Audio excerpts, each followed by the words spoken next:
तुम्हाला माहिती आहे का, माणसाकडे ऑप्शन नसतात तेव्हा निर्णय घेणं सोपं असतं आणि जेव्हा ऑप्शन भरपूर असतात तेव्हा हे करू की ते करू धड कोणताच निर्णय घेता येत नाही. हो, हा माझा पहिला व्लॉग आहे आणि गेली 5 वर्ष मी हेच विचार करण्यात घालवली आहे. फक्त विचारच नाही केला तर अनेक प्रॉब्लेम क्रिएट केले आहे. त्यात डिप्रेशन, प्रोक्रॅस्टिनेशन, भरपूर आळस आणि निराशा. मला मागच्या काही दिवसापासून लक्षात आलंय की असं फक्त माझ्यासोबतच होत नाहीये, तर अशा भरपूर महिला आणि मुली आहेत त्यांना कुठलं काम चालू करू हे कन्फ्युजन वाढलेलं आहे आणि त्यात अपयश येण्याची भयंकर भीती वाटते.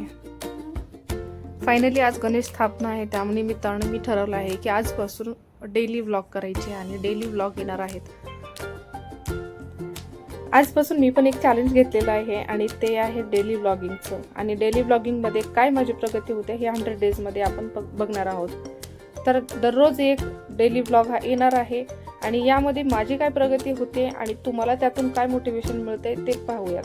तर आजच्या शुभ मुहूर्तावर आपण हे चॅलेंज घेतलेलं आहे आणि आज माझ्याही घरी गणेश स्थापना झालेली आहे.